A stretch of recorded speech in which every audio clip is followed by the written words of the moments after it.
Hey lovelies, I'm Queen Lovely of Melanated Crowns. Thank you so much for coming to my channel and clicking on this video. So I wanted to come and talk about this Essence Fest, Nicki Minaj and Angela Yee situation. So if that's something you're interested in, we're going to get into that right now. So this past weekend was Essence Festival, and Angela Yee, who is a host of The Breakfast Club, and she also has her popular podcast, Lip Service, was hosting and, interviewing the artists. Now, I want to say a month or so ago, Essence Fest had announced that Nicki Minaj was going to be the headliner, and I guess they were partnering with the streaming platform Hulu Live in an effort to get people to be able to stream Essence Festival live.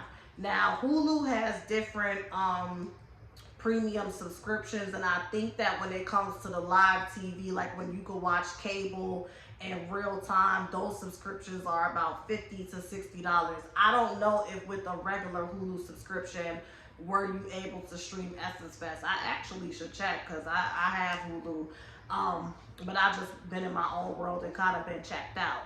Well, I want to say it was like Friday night. Nicki Minaj's fans who were watching from home, and even those that were there, were like, okay, she's like an hour late, where is she? And Angela Yee had announced that Nicki Minaj's performance would no longer be streamed live.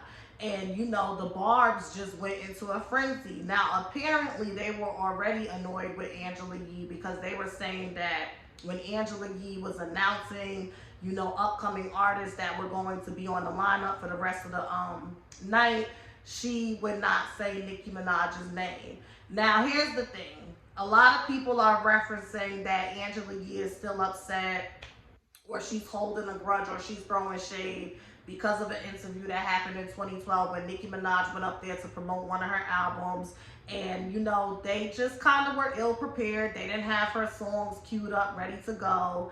And I remember her being like, I want to hear High School, I want to hear High School, I want to hear this, I want to hear that. And then there was a little moment between her and Angela Yee where she was just like to Angela Yee, have you bought my fragrance? Whatever the case may be. Angela Yee said, I smelled it, but I haven't purchased it. And Nicki Minaj was like, use a hater. But here's the thing. If you watch that interview in full, Nicki Minaj was joking. She's a Sagittarius like me. Like, she was visibly upset and frustrated that she came up there to promote a musical project and they were acting like, deer in headlights, like they don't know which songs to play or they don't have the songs ready. And rightfully so, as an artist, especially at her level then and even now, it's like, why would you play with me like that? And I think because Black women go through so much in society, and when you put them in the entertainment space, it's so much expectations of them. It's like that Scandal, Papa Pope, Olivia Pope moment, being twice as good to get half of what they have. Sometimes Black women, we just have those moments where it's like, okay, maybe my response to your fuck up is disproportionate, but I'm tired of people fucking up. Because if I was a Miley Cyrus or, a Mariah Carey, and I know Mariah Carey's biracial, but y'all get my gist. Like, if I looked a certain way and if I identified as a certain way, y'all would not play with me. If I was like, y'all wouldn't play with me. So Nicki Minaj felt the way. But the interesting thing is, if you watch that video, Angela Yee and Nicki Minaj had a cute moment. And I think this is the same interview where Nicki was like, you probably were just waiting for me or expecting me to give you a fragrance for free. And Angela Yee chuckled, and Nicki was like, no, I got you, boo. I know that's what you were expecting. I got you. I got a fragrance. I'm going to give it to you. So I don't even think it was that deep. I don't even think it was that deep, because after that, Nicki Minaj did call in and have like a phone interview with them. It was chilling. I think what put the nail in the coffin and where the line got drawn in the sand was when Cardi B came on the scene. And actually no, even before, well, yeah, when Cardi B came on the scene, but when Remy Ma did Sheether, and Charlemagne and Envy were very vocal about, Remy Ma getting Nicki Minaj together lyrically. And they even went as far to say that Nicki Minaj had been texting them all weekend, and Charlemagne was like, stop texting people, stop doing this, stop calling people, just get in the booth and rap. And then when Cardi B threw her shoe at Nicki Minaj, the stance that Charlamagne and Envy took on that situation. And notice how I keep saying Charlamagne and Envy. I don't even remember Angela Yee's commentary on none of these topics, and we're going to get to that in a minute. I'm gonna bring it all together. I'm just giving some brief background, okay? Even when it came to their stance on the whole Cardi B throwing her shoe at Nicki Minaj situation, even with that, they took a stance that insinuated like they didn't have a problem with the fact that Cardi B was showing her whole ass at this high fashion event. And if the tables was turned and Nicki Minaj was trying to run up and attack Cardi B, the sentiments would have been different. So Nicki Minaj has been in this weird space with the Breakfast Club for a minute where she really just doesn't want to F with them, and it just is what it is. So now Essence Fest comes, and you know Angela Yee is the host for the carpet, whatever the case may be. I didn't watch it, so I don't know where they were. And she announces that Nicki Minaj's performance won't be live streamed. That people, here's the thing, because this is a very layered situation. Number one, when people get hired to do hosting positions, most of the time they're reading off a teleprompter. Angela Yee is not sitting up there freestyling. She don't got cue cards in her bra. She's reading off a teleprompter. So I'm going to go out on faith and say I don't think that she intentionally or purposely was not saying this woman's name to not say this woman's name. I think what ended up happening was that on the teleprompter, they have removed Nicki Minaj as the headliner because they already knew way before they announced that her performance was not going to be live streamed. Now, why it wasn't live streamed or what happened, I don't know. Y'all can let me know. I'll ask the question, what do y'all think it was? Some people say it was money. Maybe her money was funny behind the scenes. And, you know, whatever was promised to her, whatever her accommodations were, they weren't there when she got there, so she shut it down. Some people said that she was self-conscious about how she looked, and maybe the way that she was supposed to look on the live stream, she wasn't comfortable with it, so she pulled it, okay? Some people are saying that she was sabotaged, because think about it. Hulu Live's Twitter account was tweeting the barbz and has been hyping them up and, you know, using Nicki Minaj to get them to sign up. And I think that's where they really went wrong, because you can't dangle an artist like Nicki Minaj in people's faces. And Nicki Minaj and Beyonce and Cardi B, they have those fan bases to where it's like, oh wait, they're gonna be on this streaming platform, okay, well let me go sign up. I would be pissed too. I would be pissed too, because I don't know if it was a situation where with your regular Hulu subscription, you are able to watch Essence Fest this weekend. I think you needed to have the Hulu Live subscription, which comes with like the cable channels, and that shit is about $60-something, if I'm not mistaken, and up. So if I paid $60 specifically to see my favorite artist, y'all tweeting, y'all hyping us up, y'all like, are y'all ready? Get ready for the queen. And then at the last minute, y'all talking about some, oh well, we're not gonna be streaming her. I would be pissed too. Now, would I bully the host, that being Angela Yee? Would I dox her? Would I slander her? Would I leak her IP address and phone number? Because this is what people saying the barbz did, allegedly. No, it's not that deep, but this is where a lot of people, including myself, say like, not all the barbz, but the barbz who behave like that, it reflects badly on Nicki Minaj. And I feel like the reason why it reflects badly on Nicki Minaj is because Nicki Minaj has a lot of moments where she'll come out and be expressing herself. And, you know, she's grown. She could do what she wants. But a lot of people receive it in a way where it puts a bad taste in their mouth. A lot of people didn't like the fact that she was saying she's monstered out and she don't fuck with clowns. A lot of people didn't like the fact that she came at Kanye West. A lot of people on Twitter and within the comments of the blogs, like, you know, the Jasmine brand, the Shade Room, and the Neighborhood Talk was like, here she goes again. She's in one of her moods again. Like, she needs to just let it go. It's giving bitter. It's giving this. And I'm just going to be honest and be objective. Nicki Minaj, I think some of this is your karma. respectfully, you're starting to give me what Little Kim was giving when you came out. And I have to be honest. I'm not saying that your feelings are not valid with feeling like they're pushing you to the side and how they're going about it. Your feelings are very valid. But when I look at Nicki Minaj, I see a damaged little girl who doesn't know how to self-regulate, who lacks self-awareness, and it shows in how you lash out. You're about to be 40 years old. You're a mother, you're a wife, you're a businesswoman. You are entitled to get upset. You are entitled to be disappointed. You are entitled to have hurt feelings. You are entitled to be angry. And I'm going to give you the same speech I give Cardi B, who's about 10 something years younger than you. It does not give you an excuse to misbehave. It doesn't. And it did come across that you had a problem with the fact that Kanye West collaborated with Cardi B. Because people were in the comments saying, like, she thinks she owns people. And I think that is part of the narcissism that she displays.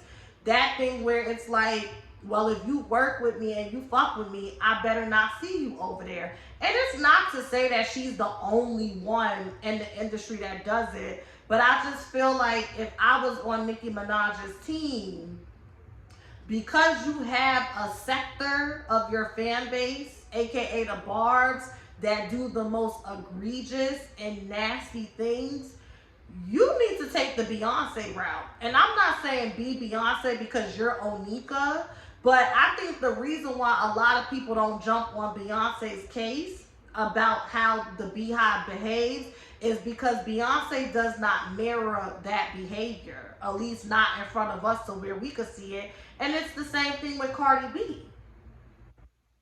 People come at how Barty Yang behaves and how they mob because Cardi B has a nasty disposition about herself. So when your disposition matches the negative and nasty energy of your fan base, even when you are minding your business, people are going to look at you because the fish rots from the head.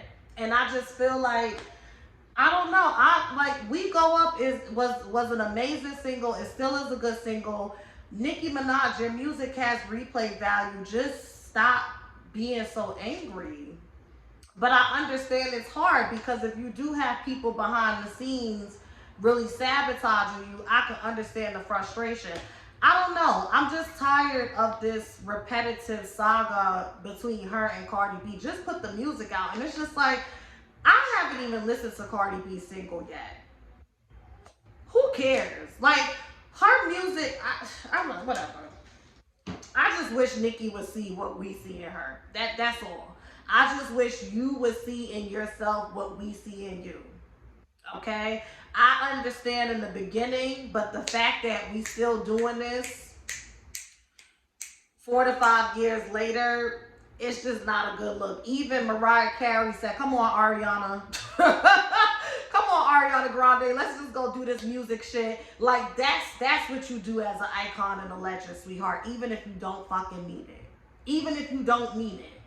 That's what you do as an icon and a legend. And I know you tried on Motorsport, but it did not work because when we seen that y'all were not in the video together, and when we seen Cardi B throw a shoe at you, it was what it was. Granted, Ariana Grande didn't throw a shoe at Mariah Carey, okay? But that's what it is. To wrap this up, let me just say this about Angela Yee, okay? I'm gonna just say this about Angela Yee. Y'all really bullied that woman and tore her a new one this weekend. Y'all really bullied her so much so to the point that she felt the need to come out with a tweet where she spoke about, stop hating on people and, I'm paraphrasing, being nasty towards people because you're not where you want to be in life. People sit around and ask, why not me yet? And part of the reason is because when you see people climbing, you're trying to pull them back down, and that's self-destructive behavior. She said something like that. I paraphrase. Y'all go find a tweet. And that came on the heels of a tweet that went viral that said that Angela Yee is a success story because, she's mediocre. She's not good at her job, but yet here she is. This is what I'm going to say. This is what I'm going to say, okay? And this is something that I have to actively remind myself when I get into these spaces of when I get into these spaces of like being on automatic and allow my emotions to do the talking and the walking for me. People can only do what they know, and people can only give what they have. And sometimes, we can have strong opinions, right? And perspectives and feel like, Angela Yee is a biracial woman. She's black and Asian. She represents a brown and a black community. She's been in the industry for decades. She started as a teen working with the Wu-Tang Clan. And despite her having all of these years in the industry and accomplishing a lot of things, being inducted into the Radio Hall of Fame. I think there's like a journalism award, the Gracie Award. She's gotten that a few times over. She has her podcast. She owns a coffee shop. She owns a juice shop. She does Wealth Wednesday. She does a book club. She does a lot of philanthropy, and then she got some things going on in Detroit. She's a well-rounded businesswoman. And I think because we're living in a time where we're seeing a lot of public figures, right? Whether they're politicians, whether they're athletes, entertainers, whatever the case may be, TV personalities, whatever the case may be, because we're seeing a lot of public figures, especially within the black and brown community, be extremely vocal on social and controversial issues that are currently happening, right? And take stances. I think we are waiting for Angela to do the same thing. What is holding you back from having a strong stance or from letting us know what your principles are? We don't know what your principles are because you play it so safe and you are so neutral and you never have anything of... It's not that you don't have anything of substance. We just don't hear anything of substance leave your mouth that really sticks with us. Because I know for a fact, being around her and working with her, she has strong opinions and perspectives about things that we see happening in this world. But there's a disconnect between her having those perspectives and those opinions and her communicating them. I don't know what the disconnect is. And what I discern intuitively, and I think I've said this before in a video a while back when people jumped on her for being in the second Surviving R. Kelly documentary, and people were like, why is she in the documentary if she sits next to Charlemagne the God every morning, somebody who has admitted to sleeping with women under the influence of Spanish fly and all types of stuff, and the allegations from the Jessica girl. And I said it then, because she does stand for women and she does want to progress women, but she's not courageous enough to stand 10 toes down in it. And that's what it is. I'm saying, as somebody who worked at the Breakfast Club, out of all three of them, she's the most genuine one.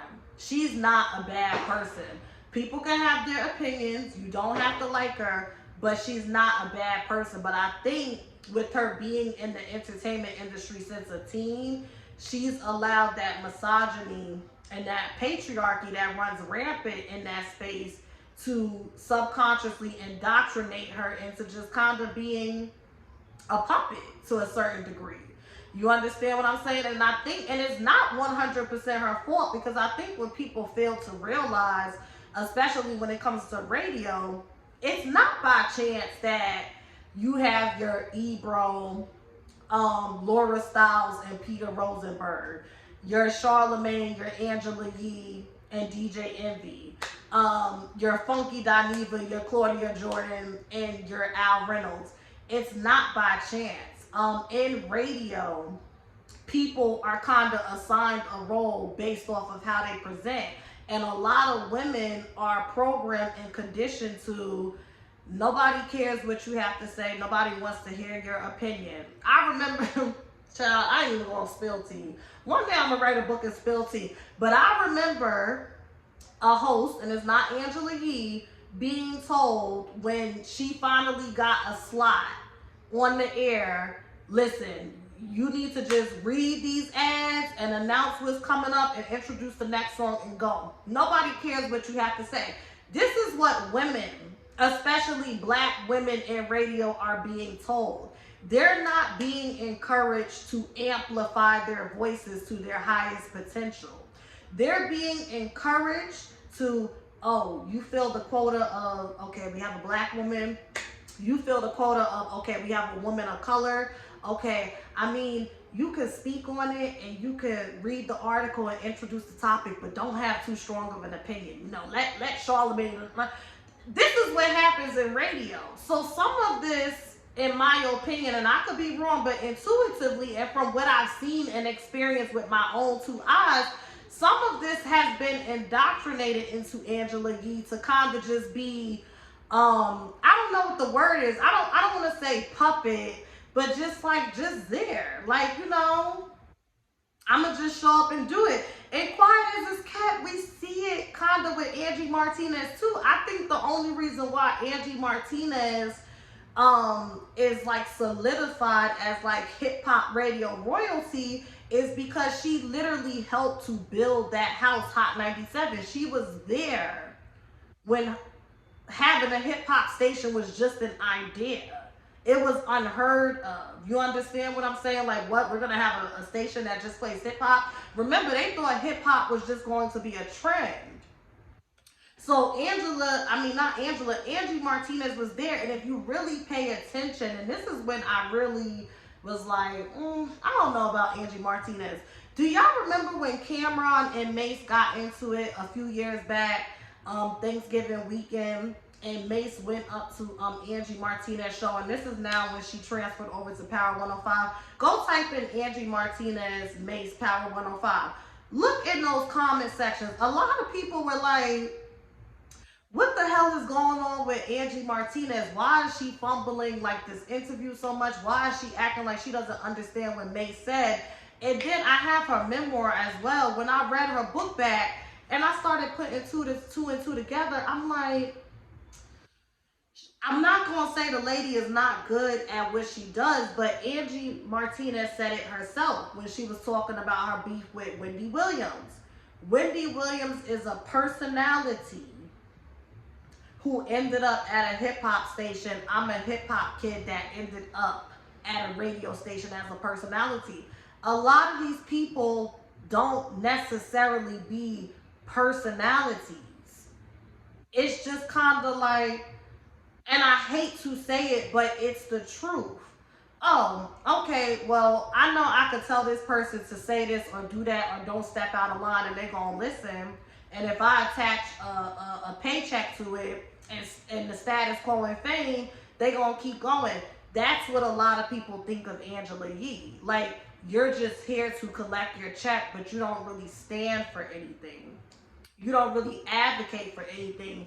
And when you do open your mouth or when you do speak on things, it's not strong. It doesn't stick. We don't know. Like, it just is what it is. And I say for people, I suggest, because, you know, people are grown and they can do what they want, just try to be more kinder and empathetic. Because just because we may want that from her, it doesn't mean, one, that she has it. And two, even if she does have it, it doesn't mean she knows how to use it and exude it. You understand? I just think, like, the way y'all dragged her, it was just mean. It was just mean. And it's just like, I'm all for a kick and giggle, but I really think y'all hurt that lady's feelings, especially the fact that she came out and tweeted what she tweeted. I think her feelings was hurt. She turned off her comments on Instagram, and I really just feel like it was unnecessary. In addition to that, Angela Yee is a Capricorn. And she is a Scorpio North Node, and part of being a Scorpio North Node, Meg Thee Stallion is a Scorpio North Node, 50 Cent is a Scorpio North Node. That can create a space where you find that people just don't like you just not to like you, or you find that you make a lot of enemies, quote unquote, and you'll look up and be like, what the fuck? Like, why don't people like me? What the fuck did I do to them? And I don't know. I think that's what it is with Angela. Like, people really don't be liking her. And granted, she has done things. Like, I know people came onto my community post and they were like, well, there's the K Michelle instance, and then there's this instance and that instance, and you know, she sits next to Charlemagne. So I get it. There are some substantiated situations that she has participated in that has created a space where a lot of black women don't really care for her. But I just feel like we need to do a better job at, like, okay, I don't care for you. This is why I don't care for you, but I'm not tearing you down in the process. I think we just need to do a better job at that. We've just gotten to a place in society where we just mean just for the sake of being mean. And it's just weird because you could be honest. Like, I'm sitting here, I'm not cursing, I'm not, you know, doing none of that. And so you'll have people come in the comments and say, oh, I'm being mean, or I'm being a hater, or why would I say those things I just said about Nicki Minaj, even though I said it with love. But it's just, we just live in weird times. We just live in weird times, you know. And that's another thing. We have to turn the mirror on ourselves and be honest about the fact that we don't do a good job at creating safe spaces for people to be vulnerable. The way society is now, you have to really fight for your individuality and your place in society, because society is just not kind. And society, especially when it comes to women, just does not create a space that gives us the courage and the push to be powerful and to be strong and to stand up, right? And I'm not saying it's an excuse, because Angela is like close to 50, and honestly at this point I feel like you've paid your dues enough to where you can start to pop out. But I think that that's truly who she is, and that's where the confusion comes in. Like, that's just who she is. She's just not that person that's gonna publicly take us. She's gonna remain neutral. She's gonna remain neutral. She a Capricorn. She's married to her coin. She's going to remain neutral, and it just is what it is. And I like I said, I did give the brief background so I could see where the barbz may have felt like she was doing certain things on purpose, but I just still feel like the way I slid on her, it was just very unnecessary, and I just don't understand it. Like, even if you do bring up past instances where Angela Yee has done stuff that y'all didn't like, I don't think those instances individually are parallel to which I did to her this weekend. That's just me, because y'all did it intentionally, and with her, I don't think she's being intentional. I think she's just cowardly, you know, and kind of weak in a sense, and she's just doing the best that she can. So that's my 2 cents on that. Y'all hit the thumbs up and let me know what y'all think about this situation, and enjoy the rest of the long weekend, and please be safe. Bye.